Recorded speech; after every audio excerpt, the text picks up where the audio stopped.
नमस्कार, आप देख रहे हैं एनबी न्यूज और मैं हूं आपके साथ योगेश पांडे। स्वागत है आपका उत्तराखंड के महासंग्राम में। उत्तराखंड में विधानसभा चुनाव के नतीजे आने के बाद एक तरफ जहां भाजपा दोबारा सरकार बना चुकी है, तो वहीं कांग्रेस में हार पर मंथन के बाद भी नतीजा अभी तक जीरो नजर आ रहा है। कांग्रेस के नेता लगातार एक दूसरे पर हार का ठीकरा फोड़ रहे हैं। हरीश रावत को लेकर कई दिग्गज नेता कांग्रेस की हार का जिम्मेदार कांग्रेस प्रदेश प्रभारी देवेंद्र यादव को बता रहे हैं। दरअसल पूर्व कैबिनेट मंत्री हरीश दुर्गापाल इस बात को मान चुके हैं कि कांग्रेस और हरीश रावत की हार की जिम्मेदारी कांग्रेस प्रभारी की है। और इससे पहले हरीश रावत बिना किसी का नाम लिए ये कह चुके हैं कि उनके और उनकी लड़की अनुपमा रावत को हराने के लिए पार्टी के ही वरिष्ठ नेता ने पूरी कोशिश की और मामला यहीं खत्म नहीं हुआ। अब पूर्व विधानसभा अध्यक्ष गोविंद सिंह कुंजवाल ने दो टूक में साफ कर दिया है कि चुनाव के समय उत्तराखंड कांग्रेस दो गुटों में बंट गई थी और उन्होंने कांग्रेस के प्रदेश प्रभारी पर सवाल उठाते हुए आरोप भी लगाए हैं कि उन्होंने कांग्रेस के अंदर और दूरियां बढ़ाने का काम किया है और एक विशेष गुट के लिए काम किया है। कुंजवाल ने कहा कि एक साजिश के तहत पूर्व सीएम हरीश रावत और कांग्रेस के वरिष्ठ नेताओं को हराया गया है और ऐसे नेताओं पर कार्रवाई होनी ही चाहिए। बता दें कि उत्तराखंड में कांग्रेस की हार के बाद लगातार रार जारी है। हार से तो कांग्रेस की छवि खराब हुई ही है, लेकिन हार के अलावा भी नेता एक दूसरे के दामन पर कीचड़ उछालने से बाज नहीं आ रहे हैं और कुछ नेताओं की वजह से पूरी पार्टी को नीचा देखना पड़ रहा है। अब सवाल यह उठता है कि आखिर कांग्रेस की हार का कारण क्या रहा? कांग्रेस प्रदेश प्रभारी देवेंद्र यादव या फिर नेताओं की आपसी गुटबाजी? दुर्भाग्य मानता हूँ, उत्तराखंड के कांग्रेस वालों का भी दुर्भाग्य मानता हूँ। यहाँ निश्चित रूप से हमारे पार्टी में स्पष्ट रूप से दो ग्रुप हो गए थे और जो हमारे यहाँ प्रभारी भेजे गए वो प्रभारी भी उन गुटों की खाई को कम करने में सफल नहीं रहे। खाई को बढ़ाते गए और बढ़ाने के साथ साथ एक गुट विशेष के साथ वो भी खड़े हो गए और यहाँ तक भी साफ देखने को मिलता था, सुनने को मिलता था। हमारे कार्यकर्ता भी कहते थे, जनता भी कहती थी कि साहब आपका दूसरा ग्रुप तो ये कह रहा है कि हरीश रावत को हम मुख्यमंत्री नहीं बनने देंगे और अगर वो इस चुनाव में हार भी गए, सरकार नहीं भी आई, तो 2027 में फिर हरीश रावत चुनाव नहीं लड़ेगा तो फिर तो हमारा एक ग्रुप रहेगा जो भी हम मुख्यमंत्री बनेंगे। उनके करीबियों को भी हराएगा। तो इस तरह की बात जिस व्यक्ति के अंदर हो और उसको जो बाहर से भेजे गए हों केंद्र से, वो उसको थामने की कोशिश न करें, रोकने की कोशिश न करें, तो उसका परिणाम ये हुआ कि बुरी तरह से हरीश रावत जी को भी हराया गया।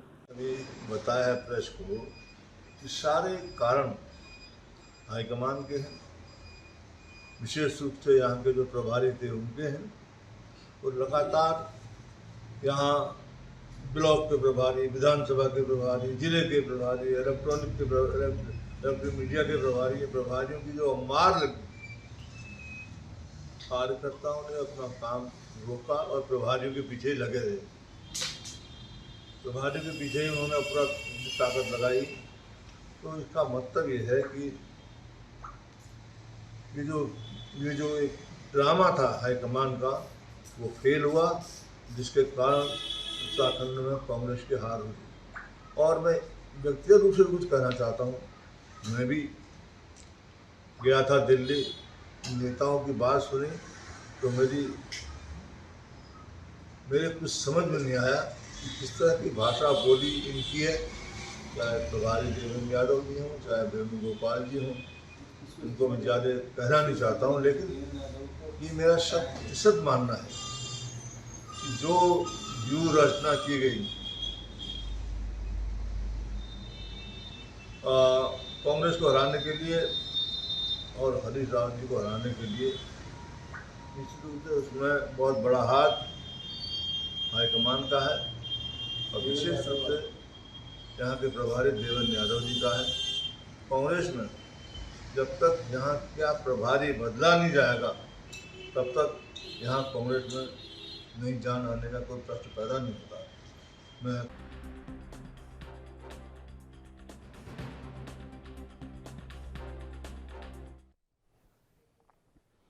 तो उत्तराखंड में कांग्रेस को करारी हार मिली है।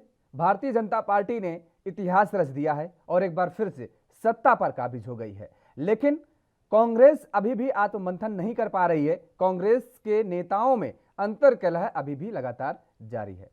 आज इसी मुद्दे पर चर्चा करेंगे कि एक तरफ कांग्रेस अपने अंतर्कलह को सुलझा नहीं पा रही, दूसरी तरफ धामी सरकार एक बार फिर से उत्तराखंड को विकास के पथ पर आगे ले जाने का काम कर रही है।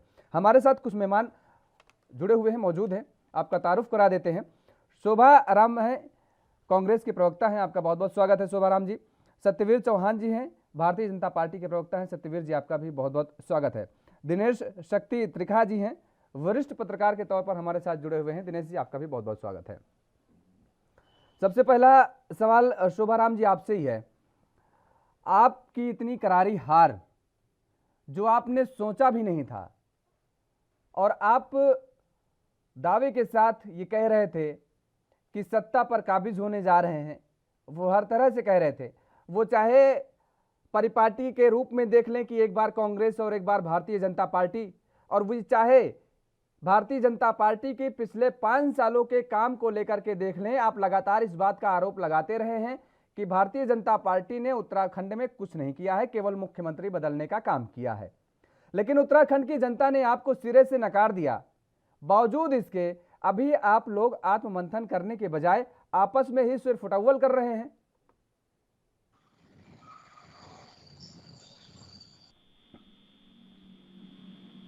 शोभा राम जी। जी जी, देखिए सबसे पहले आपको नमस्कार जी। तो देखिए, जिस तरीके से मैं अभी बात आप कह रहे हैं, बता रहे थे कि गुटबाजी के उसमें सिकर रहे हैं, ऐसा कुछ नहीं है। गुटबाजी कोई खास नहीं है। और जिस तरीके की बातें सुनने को मिल रही है वो सिर्फ एक अफवाह उड़ाई जा रही है कि एक विशेष गुट को जो है प्रदेश प्रभारी जो है हमारे सहयोग कर रहे थे और एक गुट को हराने की कोशिश कर रहे थे। ऐसा कुछ नहीं है।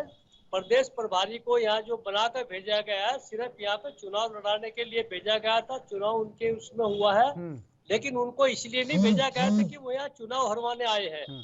वो तो यहाँ चुनाव जितवाने आए थे। चुनाव तो ये बात यहाँ शोभा जी, कैंडिडेट जो था हमारा, शोभा जो जी, भी लड़ा, ये बात यहाँ पर टीवी पर बैठ करके हम तो आप पर आरोप लगा नहीं रहे हैं, हमारा कोई अधिकार भी नहीं आप पर आरोप लगाने का, या भारतीय जनता पार्टी तो आप पर आरोप लगा नहीं रही है। ये आरोप तो आपके नेता ही लगा रहे हैं। वो अभी आपको मैंने सुनवाया और कहिए तो फिर से सुनवा दें। और आपके कोई ऐसे वैसे नेता नहीं है कि कोई गली मोहल्ले कूचे के नेता हो, एक प्रतिष्ठित नेता है, एक पुराने नेता है आपके। ये सब वो आरोप लगा रहे हैं, बड़े आरोप लगा रहे हैं, और आप उन आरोपों को सिरे से खारिज कर रहे हैं। मेरा कहना यह है कि भाजपा अगर ये कहती है इनको जन समर्थन मिला है, इसका स्वागत है, हम उसमें वो नहीं कर रहे। लेकिन जिस तरीके के कह रहे कि हमने काम किया था प्रदेश में 5 साल तक, हम तो ये कह रहे कि कौन सा ऐसा काम कर दिया था इन्होंने जो पब्लिक ने इनको वोट दिया है। हम तो उस बात को वो कर रहे हैं। आपने कितनों को रोजगार दिया, आपने महंगाई पर कार रोक लगाई, आपने राशन के उस पर आप वो कर रहे हैं। इन पर सब आप बताइए ना कि कहाँ आपने काम नहीं किया। सवाल हमारा यही है। आते हैं उसके बाद हम बीजेपी से सवाल लेंगे, बीजेपी से पूछेंगे, सत्यवीर जी हमारे साथ हैं, उनसे जानेंगे। लेकिन हमारा सवाल यही है कि जो आप ये आरोप यहाँ पर टीवी पर बैठ करके लगा रहे हैं, ये आरोप अगर मैदान पर उतर करके आप महंगाई को लेकर के करें तो मुझे लगता है कि आपके समर्थन में लोग खड़े होते नजर आएंगे, आपकी पार्टी को कहीं ना कहीं ऑक्सीजन मिलती नजर आएगी। लेकिन सवाल यहाँ पर यह उठ रहा है कि आपके नेता ही अंदर खाने जो कलह चल रही है और आप कह रहे हैं कि कोई कलह नहीं है, सब कुछ ठीक ठाक चल रहा है। आप देखिए कि जिस तरीके से ये लोग कह रहे हैं कि अगर ये चुनाव जीतने के बाद भी पब्लिक को इन्होंने क्या इनाम दिया, आपके गैस के दाम बढ़ा दिए इन्होंने, आपने इन्होंने पेट्रोल के दाम बढ़ा दिए। ये चुनाव जीतने के बाद तुरंत इन्होंने, चलिए ठीक है, आप सवाल का जवाब नहीं दे रहे हैं, आप सवाल का जवाब नहीं दे रहे हैं शोभा जी, आप सवाल का जवाब नहीं दे रहे हैं। ये आएंगे आगे अभी चर्चा करेंगे तो उसमें ये बातों का आप जिक्र करिएगा।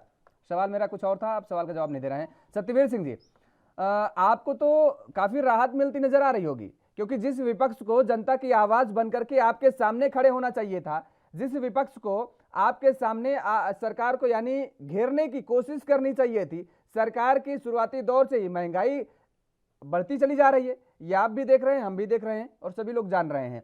महंगाई को मुद्दे को कांग्रेस भुनाने की कोशिश कर रही है, लेकिन उत्तराखंड में कांग्रेस के अंदर ही ये जो फूट फुटावल चल रही है, तो ऐसे में आपको तो काफी राहत मिलती नजर आ रही होगी, काफी खुश होंगे आप तो कि ठीक है आपस में ही इन लोगों का कलह चल रहा है। मैं आपके सभी प्रश्नों का उत्तर देना चाहूंगा। मैं पहले कहना चाहूंगा कि भाई हम तो इस विषय में पढ़ना ही नहीं चाहते, इनका पारिवारिक मामला है। दूसरा मैं कहना चाहूंगा, हमें भाजपा को राहत उस समय मिलेगी जब यहाँ की नारी शक्ति मजबूत होगी, हर घर तक जल पहुंचेगा, हर घर तक जब राशन उपलब्ध होगा, हर घर तक की पहुंच होगी, अस्पतालों तक पहुंच होगी, हर घर तक की पहुंच होगी कि उसके यहाँ तक सड़कें पहुंचे, हर घर तक की पहुंच होगी कि उसके यहाँ पर्यटन के जो स्थल है वहां तक वो सुचारू रूप से चल सके, चार धाम की यात्रा सफल हो सके, अनेक खूब सारे पर्यटक यहाँ पर आए, उनको किसी तरह की दिक्कत ना हो। हम तो इस ओर बढ़ चुके हैं। हम आप देखोगे कि जब यहाँ के लोकप्रिय मुख्यमंत्री और जन जन के हृदय में वास करने वाले पुष्कर सिंह धामी जी ने अपने चुनाव के समय में कहा था कि हम कॉमन सिविल कोड लाएंगे, यहाँ की जो जिस प्रकार से भौगोलिक दृष्टि से यहाँ पे जो प्रॉब्लम्स आ रही है उसको सॉल्व करेंगे। जिस प्रकार से यहाँ पर आप देख रहे होंगे 2 जिले हैं, हरिद्वार और देहरादून, यहाँ पर जो दिक्कतें आ रही है, जनसंख्या की भौगोलिक स्थिति बदल रही है।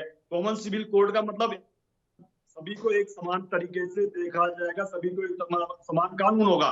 भाई अगर कोई एक शादी करता है तो दूसरे वर्ग का भी एक ही शादी करे। ये नहीं कि एक वर्ग तो एक शादी कर रहा है, दूसरा वर्ग के ये नहीं पता कितनी शादियां कर रहा है, जिससे कि यहाँ के संतुलन में भौगोलिक संतुलन बिगड़े।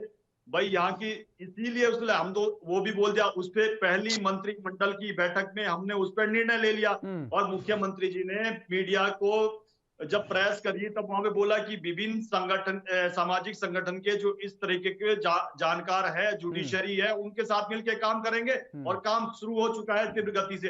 दूसरा आपने देखा होगा कि भाई हमने पिछले 5 सालों में यहाँ पर रोडों का जाल बिछाने का कितना अच्छा कार्य किया है। आप कल ही देखे होंगे माननीय नितिन गडकरी ने ये बल्लभपुर से पोंटा साहिब के लिए NH 72 के लिए 1093 करोड़ का हमें दिया है, स्वीकृति करी है बजट में।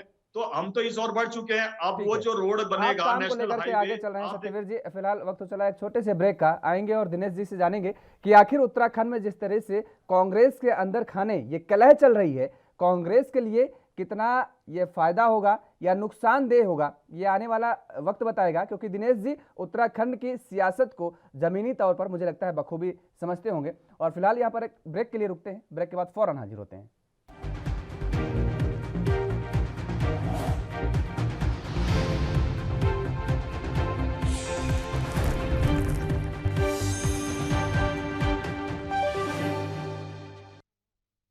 और ब्रेक के बाद एक बार फिर आप सभी का स्वागत है। हमारे साथ तीनों मेहमान लगातार बने हुए हैं और सीधे रुख करेंगे अब दिनेश जी का। दिनेश जी, उत्तराखंड में ये जो चल रहा है सब कुछ, कांग्रेस के अंदर खाने कलह चल रही है, अभी भी चुनाव के नतीजे आने के बाद लगातार जिस तरह से बयानबाजी जारी है कि कांग्रेस 2 गुट में हो गई थी, और कांग्रेस के प्रभारी पर अब ये इतने बड़े बड़े आरोप लग रहे हैं कि हरीश रावत साहब को, उनकी बेटी को और जो तमाम सारे दिग्गज बड़े नेता थे, ये इन नेताओं को हराने की कोशिश कर रहे थे और एक गुट के साथ थे। ये बड़े आरोप अब जो लगाए जा रहे हैं कांग्रेस के। और दूसरी तरफ अगर देखें तो सरकार में आने के बाद पुष्कर सिंह धामी लगातार एक्टिव नजर आ रहे हैं, अब वो जनता दरबार भी करने लगे, जनता की समस्याओं को सुनने लगे। ऐसे में अगर कहीं पर रास्ते से भटकती है सरकार उत्तराखंड की, तो जगाने का कौन काम करेगा, क्योंकि विपक्ष तो ऑलरेडी अपने में उलझा हुआ है। जोगेश जी, आपको बहुत बहुत नमस्कार जी। अभी आपने सोमनाथ जी मैंने बात सुनी तो सत्येंद्र सिंह जी की मैंने बात सुनी। आज इलेक्शन के बाद जो ये बात हो रही है, सोमनाथ जी कह रहे हैं, ये हमने शायद आपने अगर पहली पेज देखी होगी, उस वक्त इलेक्शन चल रहे थे तो उस वक्त मैंने उसी वक्त कहा था कि कांग्रेस के अंदर जो अपनी गुटबाजी है ये कांग्रेस को जीतने नहीं देगी। आज ये प्रभारी के ऊपर जाम लगा रहे हैं।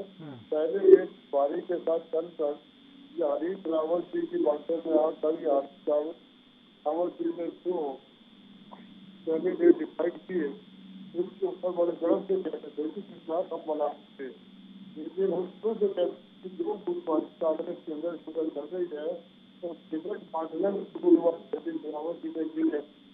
वो नेता जो इनके साथ थे, उनके साथ जिनकी की है या अध्यक्ष जो हमारे कांग्रेस के, उन्होंने जो अपनी पार्टी के हिसाब से अपने खातों को बांटी और उनको हारने निश्चित था, और वो सामने रिजल्ट आता और इलेक्शन हारी। और मैं पिछले तीनों डिबेट के अंदर एक ही बात बोली है कि कांग्रेस के अंदर जब तक नेतृत्व परिवर्तन नहीं होगा, उत्तराखंड की कांग्रेस कार्यकारिणी है, जब तक इनको सबको बर्दाश्त करके नई कार्यकारिणी का गठन नहीं होगा, तब तक ये कांग्रेस से बढ़ नहीं सकती। क्योंकि कांग्रेस के अंदर इतनी गुटबाजी हो चुकी है कि बड़े नेता छोटे नेता भी एक दूसरे के ऊपर सीधे डांटी शुरू कर चुकी है। इसीलिए इसको सबसे पहले अपना घर मजबूत करना चाहिए, उसके बाद दूसरों के ऊपर लाठन लगाने चाहिए। बाकी रही धामी जी की बात, धामी जी ने इलेक्शन जीतने के बाद अपना जो कार्यकाल का रुख बदला है, जो काम करने का काम शुरू किया है, वो अति सुंदर है और ये होना ही चाहिए था। तो धामी जी का ये जनता दरबार तो चलना शुरू हुआ है, इससे आम जनता की बातें सुनी जाएगी, उनके ऊपर सोचा जाएगा और विकास कार्य में प्रगति होगी और लोगों की समस्या भी हल होगी। ये धामी जी का जो कदम है ये सराहनीय है और इनके लिए कांग्रेस के लिए, भाजपा के लिए बहुत ही फायदेमंद रहेगा, जो कांग्रेस के लिए नुकसानदायक रहेगा। इसीलिए कांग्रेस को अभी भी वक्त है अपने आप को सुधारने के लिए, अपनी कार्यकारिणी को बदले, अपने कार्यकारिणी को नए सिरे से बनाए और नए ढंग से काम करे। और धामी जी के कार्य में अभी फिलहाल बाधा ना डाले। धामी जी जिस तरीके से काम कर रहे हैं, जिस तरीके से उन्होंने जनता दरबार शुरू किया है, वो उसका राजनीतिक संचार है, वो अच्छा कदम है और इसको उसी ढंग से करना चाहिए। उसी ढंग से ये सोच इन्होंने शुरुआत की है और आगे विकास की तरफ बढ़े और अच्छे कार्यों की सोचे और जो इन्होंने घोषणा की है उसके ऊपर जो ध्यान से कार्य करे, ताकि जनता इनके आगे बढ़ाने का कदम करे और इनके लिए अच्छे रास्ते खुलेंगे। यही मेरी शुभकामना गांधी जी के साथ है और कांग्रेस को मेरी यही राय है कि आप अपनी कार्यकारिणी को बदले और यहाँ की कार्यकारिणी को बंद करें और नई कार्यकारिणी का गठन करें। बिल्कुल ठीक बात है। लेकिन दिनेश जी यहाँ पर एक चीज़ और जानना चाहेंगे कि कांग्रेस के अंदर खानी ये जो सब चल रहा है, कांग्रेस के लिए नुकसानदेह तो है ही है, क्योंकि लोकतंत्र में एक मजबूत विपक्ष का होना जरूरी है। मेरी तो हमेशा से मंशा यही रहेगी कि उत्तराखंड की सरकार जिस दिशा में अभी शुरुआती दौर में चल रही है, आगे भी चलती रहे और विकास के पथ पर लगातार रात दिन अग्रसर रहे। लेकिन ऐसा होता है कि कार्यकाल जैसे जैसे बढ़ता जाता है, कहीं ना कहीं ट्रैक से भटकती ही हैं सरकारें। तो उस भटकती हुई सरकारों को जगाने का काम एक मजबूत विपक्ष ही कर पाता है।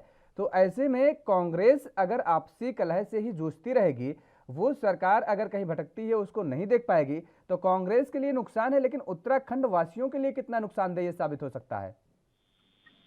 योगेश जी, आपको याद होगा कि पिछली मंगलवार को डिबेट हुई थी, उस डिबेट के अंदर मैंने पेट्रोल, डीजल और गैस के ऊपर क्वेश्चन उठाया था, जो कि सीमा जी की नाराजगी होती थी कि आप कांग्रेस के प्रतिपक्ष नेता हैं या भाजपा के खिलाफ हैं। मैंने कहा ना मैं भाजपा के खिलाफ हूँ, ना मैं ही कांग्रेस का प्रतिनिधि हूँ।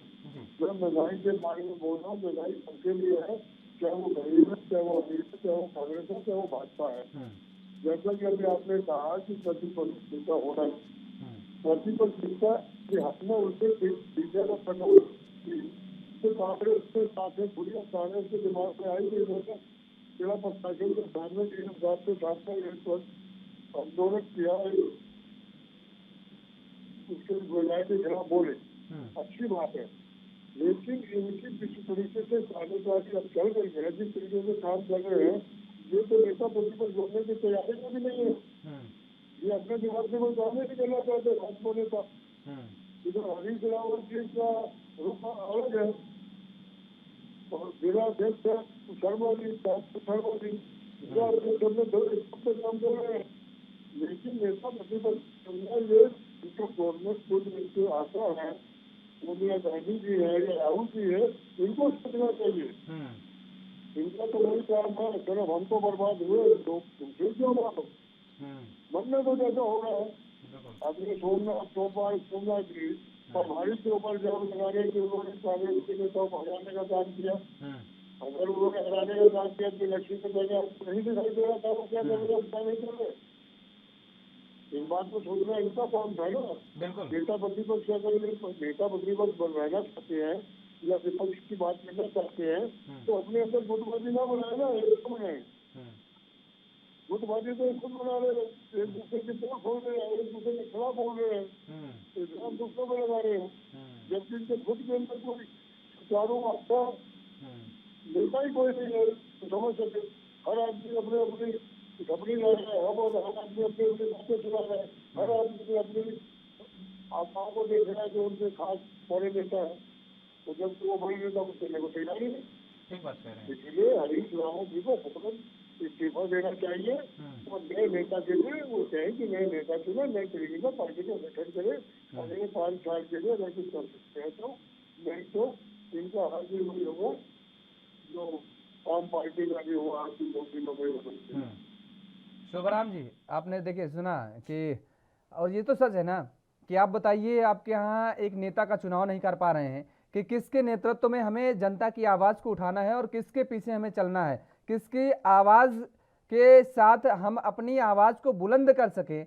आप अपने एक नेता का चुनाव नहीं अभी तक कर पा रहे हैं और आप कह रहे हैं कि अंदर सब कुछ ठीक ठाक चल रहा है। ये फर्जी आरोप लगाए जा रहे हैं, अफवाहें फैलाई जा रही हैं, कैसे मान ले कोई भाई?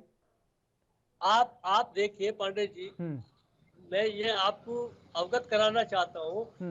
कल जो है केंद्र से एक आदेश आ गया था, महंगाई के खिलाफ है, पूरे प्रदेश में एक आंदोलन खड़ा करना है।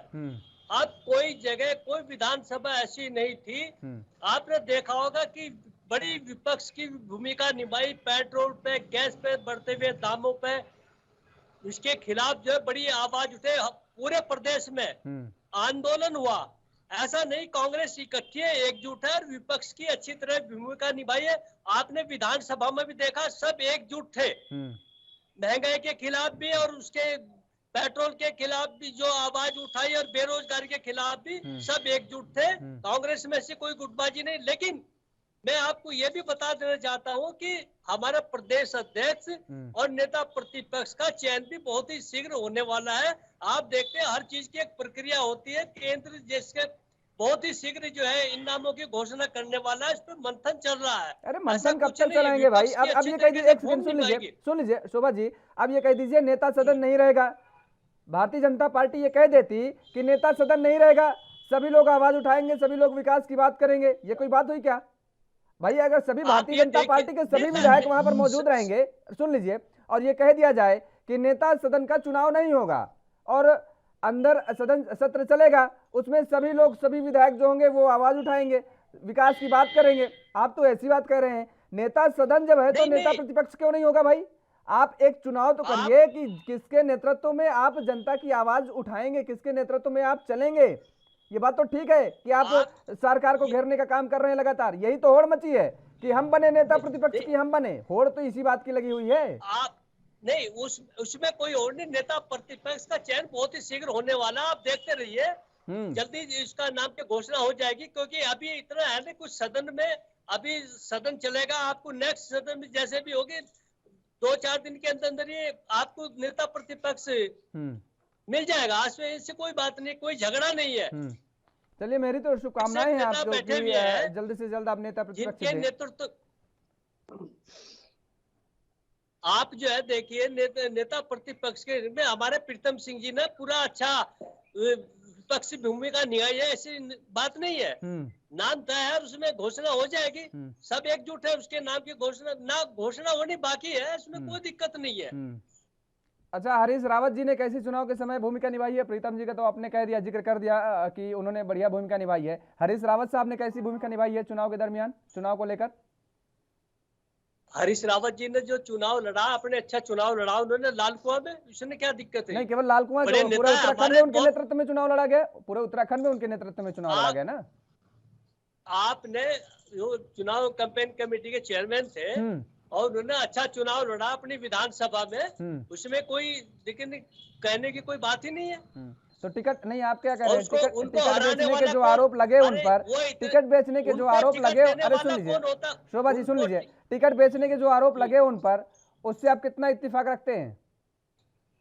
आप ये देखिए कि जितना उनको उन्होंने चुनाव लड़ा, बहुत अच्छा टिकट, वो तो टिकट बांटने वालों में से थे, उनको टिकट कौन इधर उधर कौन कर सकता था? नहीं, वही वो मैं तो पूछ रहा अपने हूँ, टिकट उन पर के आरोप लगे जिम्मेदार हैं, कोई स्वयं ऐसा है, उन्होंने तो टिकट जहां से इच्छा हुई वहां से चुनाव लड़े वो। शोभा जी, वही मैं पूछ रहा हूँ कि उनको टिकट कोई बेचने के जो आपके नेताओं ने उन पर आरोप उनको लगाए, रोकने वाला आपकी कौन पार्टी होता के है? वो नेताओं ने हमारे लगाए बड़े हैं। नेता, शीर्ष नेता है, हाँ। हरीश रावत जी पूर्व मुख्यमंत्री रहे हैं, उनको चुनाव हराने वाला कौन हो सकता है? अरे जब जिस अच्छा काम किया तो रिजल्ट मिला, उसमें क्या दिक्कत है? चुनाव ये तो हार गए जनता प्रभु, वो जनता बात ने ठीक। जो अरे सुन लीजिए जनता शोभा ने जी, जो सुन लीजिए, जनादेश दिया है अरे सवाल तो सुन लीजिए। उस जी मैं ये पूछ रहा हूँ कि जो आपके ही नेताओं ने आरोप लगाए रावत साहब पर कि टिकट बेचे हैं उन्होंने, तो ये इस बात से आप कितना इत्तेफाक रखते हैं? हम इसके तक ये कर रखते हैं कि इसमें मंथन होगा, सब जांच हो रही है, सब बैठ कर बात हो रही है, सब उसमें लगे भी है, किसने क्या किया है, ये सब पार्टी के अंदर बैठेंगे, सब एकजुट होकर के बैठेंगे, उसमें सब पता लग जाएगा किसने क्या किया। चलिए ठीक है, वो तो उजागर हो जाएगी, ठीक है, हर ठीक चीज है, ठीक है, उजागर हम हो समझ गए, जाएगी। आपकी बात आ गई, आपकी बात मैं समझ गया पूरी तरीके से। आते हैं सत्यवीर जी, देखिए इस बार मुझे लगता है कि आप एक बार फिर से सत्ता में काबिज हुए हैं उत्तराखंड में, और जो सबसे बड़ी चुनौती आपके सामने है वो मुझे लगता है विपक्ष से नहीं है, वो आपकी चुनौती आपसे ही है। क्योंकि जो पिछले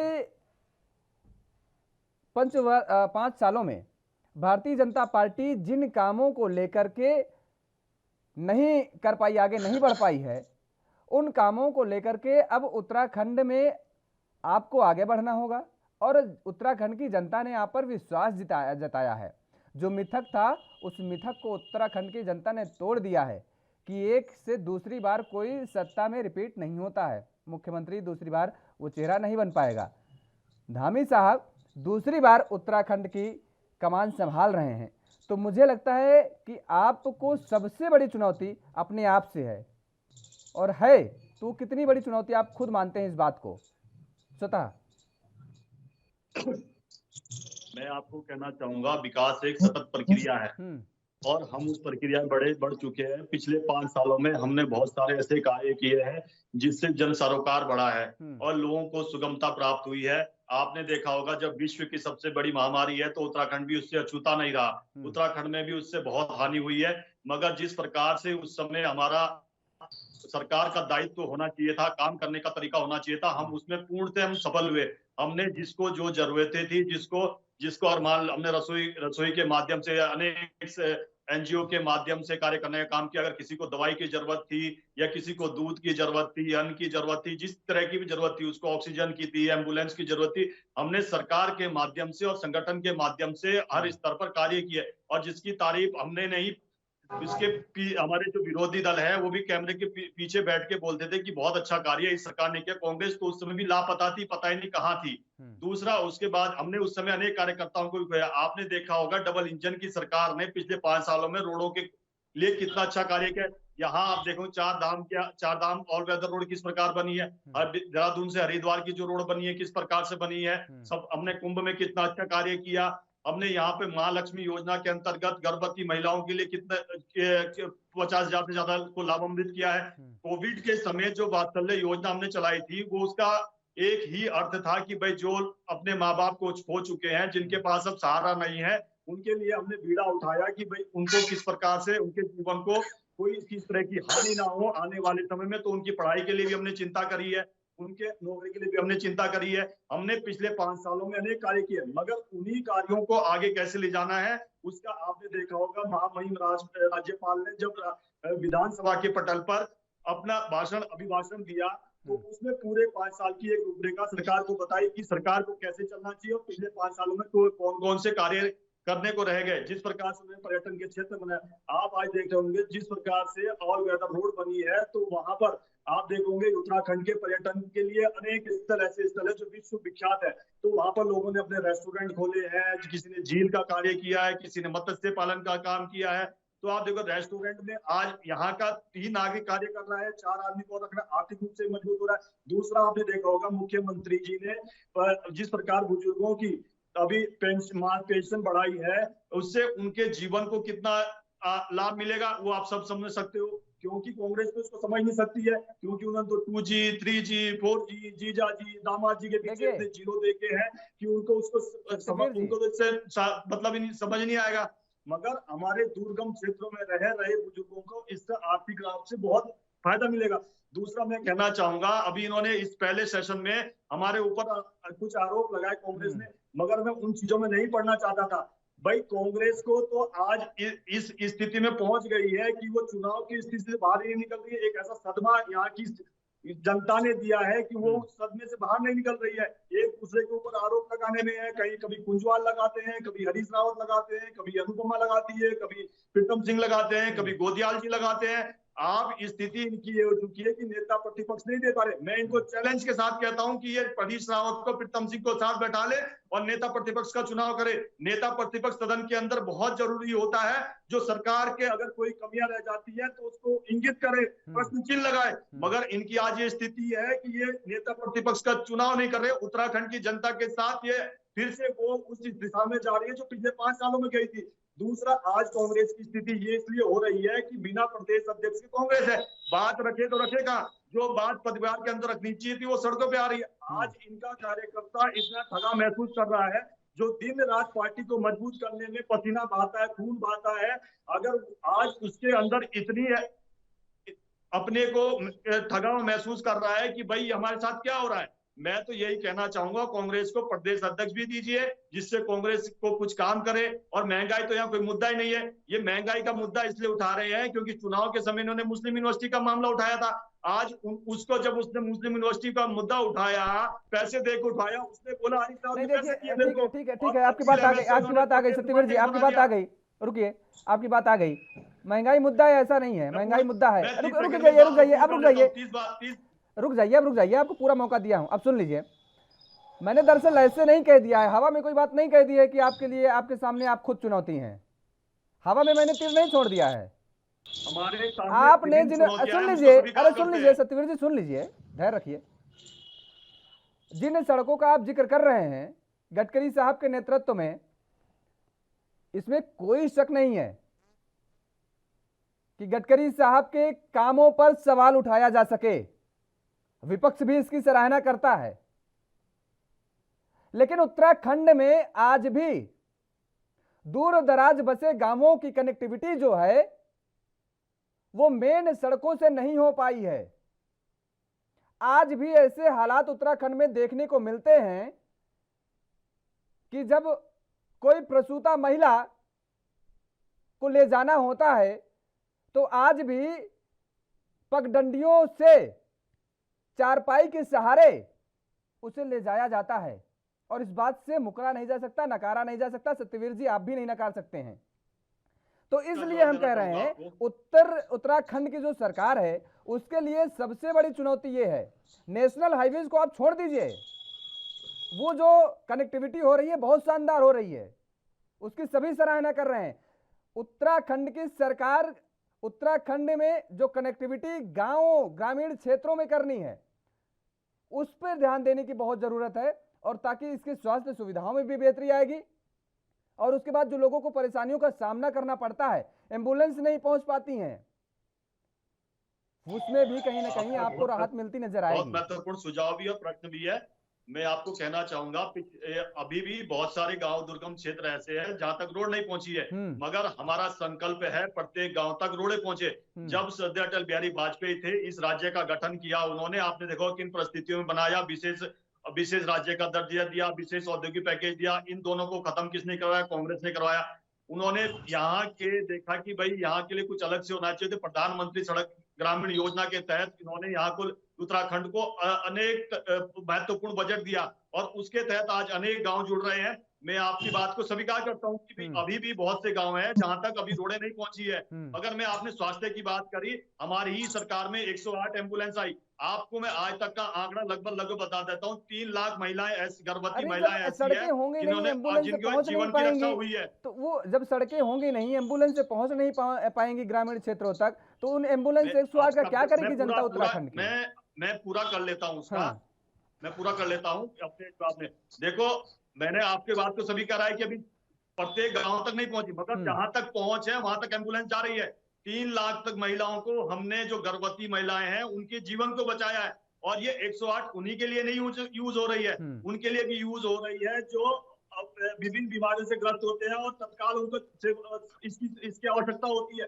दूसरा, स्वास्थ्य के क्षेत्र में बताना चाहूंगा, पिछले 5 सालों में केंद्र सरकार ने उत्तराखंड में क्या किया है, हमने क्या किया है। हमने 3 मेडिकल कॉलेज यहाँ पर दिया, अल्मोड़ा में दिया, हल्द्वानी में दिया, आपका श्रीनगर में दिया। तो ये हमारे प्रमाण है कि हमने किस तरीके से यहाँ पे काम किया स्वास्थ्य क्षेत्र में। और एम्स, सैटेलाइट एम्स हमें केंद्र सरकार ने दिया।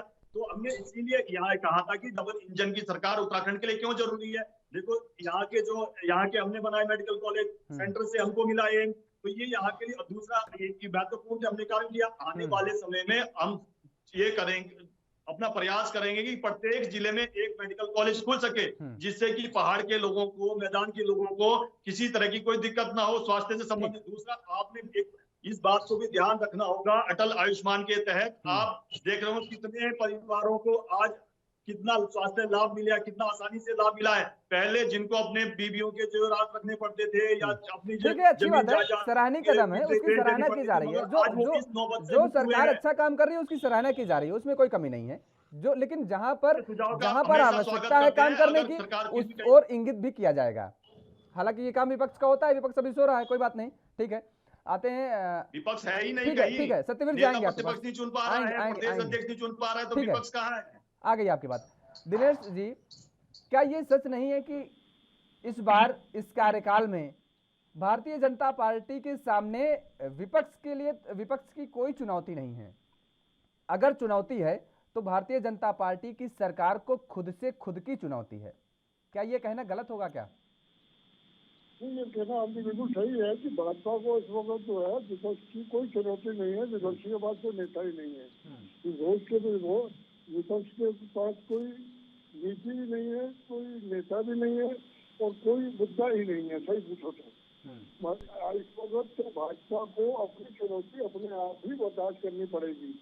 जैसा कि सत्येंद्र जी ने कुंभ के दर्शन आपने कराए अपनी भाषा में, इससे ये पूछिए कि कुंभ के अंदर कोरोना के आंकड़े कहाँ से आ गए थे बिना लंबे छोड़े, तो बाद में फर्जी निकले। कई काम ऐसे हुए जो फर्जी दिखाए गए, हुए कुछ नहीं। कहने में और करने में बड़ा फर्क होता है पांडे जी। ये बात आज सही है कि कांग्रेस के पास विपक्ष में नेता नहीं है, विपक्ष बोलने वाला नहीं है, और विपक्ष जो है बहुत स्ट्रॉन्ग होना चाहिए। जब दो सभी सरकारें चलती हैं, कहने वाला टोकने वाला इनको कोई नहीं है। इस वक्त अपनी चुनौती, अपने मुद्दे, जो अमित जी ने 500 मुद्दे इन्होंने 500 कहा था कि मैं ये करूँगा, ये करूँगा, उनको पूरा करना है। और बाकी महंगाई वाली बात है, महंगाई सबके लिए है, कांग्रेस के लिए भी है, भाजपा के लिए भी है, आम जनता के लिए भी है। ये इनको सोचना सबसे पहली बात, जो महंगाई हमारी स्टेट गवर्नमेंट की है उसको की जाए। पर बाकी दूसरी बात करनी है, हमारे रोड कितने अच्छे बने, हरिद्वार का रोड देख लीजिए भाई, हरिद्वार का रोड इनका रोड नहीं है, हरिद्वार का रोड सेंट्रल गवर्नमेंट का है, नेशनल हाईवे है वो स्टेट गवर्नमेंट का, उसमें कोई। मैंने उसी चीज का जिक्र किया। और क्या ये मैंने गलत कहा क्या कि जो नेशनल हाईवेज हैं उनके आप परे जाइए, जो स्टेट हाईवेज हैं उनका जिक्र करिए, जो गांव की दूर दराज पहाड़ी क्षेत्रों में, जो दुर्गम क्षेत्रों में गांव बसे हुए हैं, उनकी कनेक्टिविटी का आप जिक्र करिए, उनको बताइए कि आप कितने गांवों को सड़कों से जोड़ पाए हैं। मैंने क्या ये गलत सवाल किया क्या? आज भी कई ऐसे गांव हैं, कई क्या बहुतायत ऐसे गांव हैं जिनकी कनेक्टिविटी सड़कों से नहीं है। पांडे जी, मैं आपको एक छोटी सी बात बताता हूँ। सर्वे चौक से लेकर रायपुर रोड का जो रोड है वो कितने महीनों और कितने सालों से पेंडिंग पड़ा हुआ है। आप उस रोड के ऊपर थोड़े चल नहीं सकते, 2 व्हीलर वाला वहां से गुजर नहीं सकता। ऐसे आज जो राजपुर रोड है, राजपुर रोड के ऊपर हर जगह खड्डे, हर जगह डिवाइडर लगा रखे हैं इन्होंने। तो स्टेट गवर्नमेंट ने अपना पैसा, अपना मेहनत विकास कहाँ किया? नेशनल हाईवे गिनाने से कोई विकास नहीं हो जाता, कोई प्रोग्रेस नहीं होती। प्रोग्रेस स्टेट गवर्नमेंट को अपनी करनी है, अपनी जो है वो लोकल स्टेट की जो रोड है उनको देखना है। इसके लिए आप सेंट्रल गवर्नमेंट के रोडों को या गडकरी से मत कीजिए। अभी आपने थोड़ी देर पहले बोला 1039 करोड़ रुपया कोटा साहब से लेकर रायपुर तक के लिए आया। अब वो रायपुर के लिए जो रायपुर जो आया है, रायवाला तक जो आया है, ये किसके लिए आया है? ये सेंट्रल गवर्नमेंट ने दिया है सिर्फ 4 लाइन करने के लिए, ताकि कि हिमाचल और उत्तराखंड एक अच्छी तरह जुड़ सके और लोग बाग आना जाना जो है पर्यटक आते जाते रहे। इसमें स्टेट गवर्नमेंट का कोई रोल नहीं है, बिल्कुल ये गिना रहे हैं। स्टेट गवर्नमेंट के लिए अपने लिए चुनौती ये है कि स्टेट के रोडों को ठीक करें, स्टेट के इंटर जो रोड है वो ठीक करें। आप देखिए रोड बाद में बनते हैं, उसकी रिपेयर बाद में होती है, तीसरे दिन खुदाई शुरू हो जाती है। इनका आपस में तालमेल भी नहीं है विभाग के साथ कि आप भी काम कर लीजिए, उसके बाद हम रोड ठीक कर लेंगे, हम रोड की रिपेयर कर देंगे। वो चीजें नहीं है। इसीलिए ऊंची की बात करने से बेहतर ये है कि राजनीति के साथ सबसे बड़ा जो स्लोगन को प्रॉब्लम है वो इंटरनल मामला है।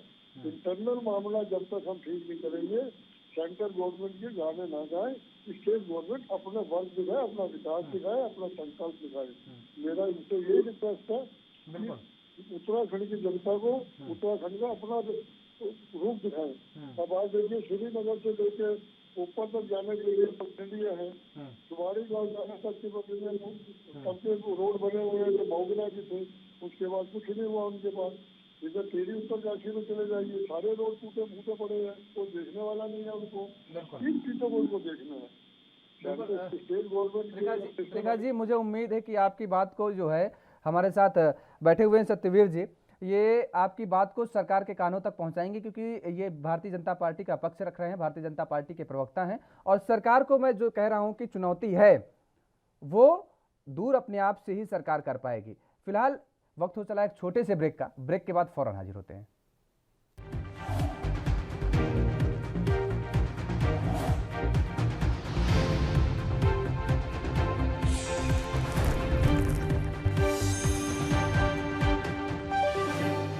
और ब्रेक के बाद एक बार फिर आप सभी का स्वागत है। हमारे साथ सभी मेहमान लगातार बने हुए हैं और इस बीच सीधा रुख करेंगे भारतीय जनता पार्टी के प्रवक्ता सत्यवीर चौहान जी का। सत्यवीर जी, मुझे पूरी उम्मीद है कि आप जो है त्रिखा जी की बातों को पार्टी में रखेंगे, आला कमान के सामने रखेंगे, और जिन जिन जगहों का, जिन बातों का जिक्र त्रिखा जी ने किया है, उन बातों पर पार्टी और सरकार अमल लाने का काम भी करेगी, ताकि उत्तराखंड के जनता जिस विश्वास के साथ आपको सत्ता पर काबिज की है वो विश्वास अटल रहे। देखो, मैं उनकी पूरी बात तो नहीं सुन पाया, फिर भी जो भी इसमें संज्ञान में उनके सुझाव आए हैं, अब उत्तराखंड के हित में जहां से भी हमें सुझाव आएंगे हम उसको पार्टी प्लेटफॉर्म पे रखेंगे, मुख्यमंत्री जी तक और मंत्रियों तक पहुंचाने का सार्थक प्रयास करेंगे। और उत्तराखंड के हित में जो भी होगा वो हम करेंगे। जिस प्रकार से हमने पिछले 5 सालों में यहाँ स्वास्थ्य के, शिक्षा के, आपको मैं एक उदाहरण देना चाहूंगा, यहाँ पे उत्तराखंड में खेल के अनेक प्रतिभाएं हैं, मगर आप मैं क्रिकेट का एक उदाहरण देना चाहूंगा कि यहाँ पर रणजी की कोई वो नहीं थी, मगर यहाँ पर जैसी रणजी के लिए हमें परमिशन मिली, यहाँ पे आप देखोगे अनेक प्रतिभाएं निकल के आ रही है, जो आईपीएल में भी खेल रही है, अंतर्राष्ट्रीय मैच भी खेल रही है। तो उससे क्या है, उत्तराखंड के युवाओं को प्रतिभा निखर रही है और उत्तराखंड का मान बलोबल पूरे विश्व में फैल रहा है। आप ये देखोगे, 2 उदाहरण मैं आपको देना चाहूंगा, ऋषभ पंत और मनीष पांडे, इतनी अच्छी प्रतिभा है कि वो इसी कारण उत्तराखंड में नहीं रह पाई, क्योंकि यहाँ पे कोई प्लेटफॉर्म नहीं था इस तरीके का। मगर आज उत्तराखंड में हमने रणजी शुरू करवाया है, तो आज अनेक प्रतिभाएं निकल रही है और वो उत्तराखंड का नाम बढ़ा रहे हैं। दूसरा, आपने देखोगे अटल आदर्श विद्यालय के माध्यम से हमने कई स्कूल बनाए हैं। दूसरा, एनसीईआरटी का हमने यहाँ सिलेबस लागू करने का कार्य किया है। दूसरा, मैं आपको कहना चाहूंगा कि जब हमारी सरकार आई थी, केंद्र ने अटल आयुष्मान लाया था, तो हमने भी यहाँ पर लागू किया। उससे यहाँ की जनता को जो पहले स्वास्थ्य लाभ नहीं ले पाती थी, किसी कारणवश अपनी जमीनें बेच देती थी, अपने घर के जेवरात बेच देती थी, मगर आज उन सब चीजों से उनको मुक्ति मिली है। आज वो अपना पूर्ण इलाज करा है बिना पैसे दिए, और कई परिवार इससे लाभान्वित हुए हैं। और आने वाले समय में हम फोकस करना चाहेंगे पर्यटन की दृष्टि पे। जिस प्रकार मोदी जी का हमेशा रहा है कि यहाँ के नौजवान और यहाँ का पानी यहाँ ही काम आए, हमारा उस और सार्थक प्रयास रहेगा कि भाई यहाँ के नौजवानों को यहीं पे रोजगार मिल सके और पर्यटन के जो स्थल है वहां पे अच्छी अच्छी सुविधा मिल सके, जिससे कि यहाँ पर्यटक आ सके और हमारे लोगों को आर्थिक रूप से मजबूती मिल सके। मैं आपको 2 उदाहरण देना चाहूंगा। यमुनोत्री, माँ यमुनोत्री के लिए हमने रोपवे स्वीकृत किया है, हेमकुंड साहिब के लिए हमने रोपवे स्वीकृत किया है। आने वाले समय में हम जल्द से जल्द उस कार्य को पूर्ण करेंगे, जिससे कि अनेक पर्यटक वहां जा सके और हमारे नौजवानों को आर्थिक रूप से स्वावलंबन होने का एक अवसर मिल सके। हम तो इस ओर बढ़ चुके हैं पहले दिन से ही। आप देख रहे होंगे कि हमारे मंत्री किस प्रकार से एक्टिव हो गए हैं अपने कार्यों में, अपने दफ्तरों में, सब जगह एक्टिव हो गए हैं। दूसरा, हमें जहां से भी जो सुझाव होगा हम उस पर बढ़ेंगे और खासकर जो रोडों के मामले में है हम बहुत तेजी से कार्य करेंगे। आप बेचिंतित रहिए, आपके जो सुझाव हम तक आएंगे और जो उत्तराखंड के हित में आएंगे और वो हम करेंगे। दूसरा, हमने कहा था जब इस चुनाव के परिणाम आए तो सबने देखा होगा कि यहाँ की महिलाओं ने 36 सीटें ऐसी थी जहां पर महिलाओं ने ज्यादा वोट किया, 51 सीटें ऐसी थी जहां कुल मिला के उन्होंने लगभग पुरुषों के बराबर वोट किया है। तो हम और 8 महिलाएं इस बार जीत के आई है, उसमें भी 6 महिला हमारी जीत के आई है भारतीय जनता पार्टी की। अब आप उत्तराखंड के इतिहास में देखे होंगे कि आज तक कोई महिला अध्यक्षा नहीं थी विधानसभा के अंदर, मगर हमने दी है सैनिक की पुत्री। जिस प्रकार ये सैनिक बदल गया उत्तराखंड में, तो इतिहास बदल, चुनाव के दरमियान कई इतिहास बदले भाई। उत्तराखंड में दूसरी बार कभी सत्ता पर भी काबिज नहीं हुई है कोई पार्टी। ठीक है, आएंगे। ठीक है सत्यवीर जी, ठीक है, समय का अभाव है इसलिए ठीक है। और सैन्य धाम हमने बनाया है यहाँ पर। ठीक है, आगे भी आप करते रहें, यही हमारी अपेक्षाएं और उत्तराखंड की जनता की भी अपेक्षाएं हैं कि आप विकास के पथ पर अग्रसर रहें। शोभाराम जी, देखिए सत्यवीर जी ने कहा कि प्रीतम जी को और रावत साहब को, दोनों लोगों को एक साथ बैठा दीजिए। वो तो कह रहे हैं कि वो खुद चाहते हैं कि जल्द से जल्द विपक्ष का चेहरा दे दीजिए, कोई एक ऐसा चेहरा दीजिए मजबूत, ताकि वो उनको जगाने का काम कर सके।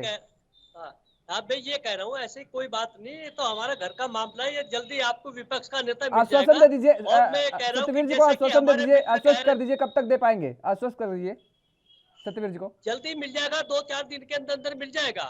आपको देखते रहे तो पूरा वो नाम घोषणा होनी बाकी तय है मामला, ऐसा नहीं है। और मैं आपको एक और आश्वासन दिलाना चाहता हूँ कि जो हमारे मित्र कह रहे थे कि कोरोना टाइम में हमने बहुत मदद करी है लोगों बागों की, मैं इनको ये भी कहना चाहता हूँ कि आपने कोरोना के टेस्टिंग के नाम पे हरिद्वार के अंदर कितना घपला किया था। दूसरी बात, आप सड़कों की बात कर रहे हैं, सड़कें आप जो देहरादून की सड़क देख लीजिए, और जगह की बात तो छोड़ दीजिए। देहरादून में कई जगह ऐसी सड़कें मैं गिना दूं आपको जो बहुत बुरा हालत, चलना दुबर हो रखा है। तीसरी बात, आप देखिए कि महंगाई, पेट्रोल के दाम बढ़े चुनाव होते ही, जब तो उसके क्या नाम महंगाई बढ़ी है और इसके इन्होंने कितना हो किया। और दूसरी बात यह हो गई कि इन्होंने मरीजों को भी नहीं बख्शा, 10% दवाइयों के दाम बढ़ा दिए हैं। आप ऐसे इलाज करेंगे? आप चुनाव के बाद तुरंत ऐसे हरकतें करेंगे? ये जनता को आपसे ऐसी उम्मीद नहीं थी। आपको तो महंगाई पे कंट्रोल करना चाहिए था, बेरोजगारी को आपको करना चाहिए था, और आपने मरीजों को भी नहीं बख्शा, 10% दवाइयों के दाम बढ़ा दिया आपने। अरे इसीलिए शोभा जी, इसीलिए तो चिंता जाहिर कर रहे हैं सभी लोग, ताकि आप जब मजबूत होंगे, विपक्ष जब मजबूत होगा उत्तराखंड में, तो जो भी अगर जो भी सरकार काम कर रही है जनता के हित में काम नहीं करेगी, जनता के हित के काम से जो है भ्रमित होने का काम करेगी सरकार खुद, तभी तो आप जगा पाएंगे। इसीलिए तो आपको मजबूत होने की बात की जा रही है सभी लोग, इसीलिए तो खुद सत्यवीर जी कह रहे हैं कि आप मजबूत होइए और आप अपने नेता प्रतिपक्ष का चेहरा लाइए, प्रदेश अध्यक्ष का चेहरा दीजिए। ये कोई पहली दफा नहीं हुआ है, ये पहली दफा नहीं हुआ है। जब नेता प्रतिपक्ष इंदिरा हृदय जी का जब निधन हो गया था, उसके बाद भी लगातार सिर्फ फरोल जारी थी। कितने दिनों तक मंथन चला, आपको नेता प्रतिपक्ष नहीं मिल पाया, नेता और प्रदेश अध्यक्ष नहीं मिल पाता, तो देखिए उसका खामियाजा आपको भुगतना पड़ा है। प्रदेश अध्यक्ष का, नेता प्रतिपक्ष का बहुत अच्छा उन्होंने अपना निभाया कार्य, जो है बहुत अच्छे तरीके से वो अपना वो करेंगे। ठीक है शोभा जी, सत्यवीर जी 10 सेकंड में बात रखिए अपनी। नजर नहीं आ गया, आप देखते तो रहे ना, सत्यवीर जी 2-4 दिन में आपको सब कुछ मिल जाएगा। 10 सेकंड में बात रखिए अपनी। कांग्रेस की आज स्थिति ये हो गई है, ये जनता को भ्रम के जाल में फंसाना चाहती थी, मगर ये आज कुछ फंस चुकी है। चलिए चीजें अच्छी है, ठीक है, वो भ्रम के जाल में नहीं फंसा पाएगी भाई। जनता ने दे दिया, जनादेश दे दिया और आपके पक्ष में गया है। फिलहाल आप तीनों मेहमानों को हमारे साथ जुड़ने के लिए बहुत बहुत शुक्रिया। तो मेरी तो भारतीय जनता पार्टी की सरकार के लिए यही शुभकामनाएं हैं कि वो लगातार दिन प्रतिदिन विकास के पथ पर अग्रसर रहे और कांग्रेस के लिए ये शुभकामनाएं हैं कि वो जल्द से जल्द नेता प्रतिपक्ष को दे सके, ताकि उत्तराखंड के जनता के विकास के लिए यदि सरकार कहीं दिग्भ्रमित होती है तो उसके लिए विपक्ष आवाज उठा पाए और उत्तराखंड का सर्वांगीण विकास हो सके। इस चर्चा में फिलहाल मेरे साथ इतना ही। देश और दुनिया की तमाम खबरों के लिए आप बने रहिए एएनबी न्यूज के साथ। नमस्कार।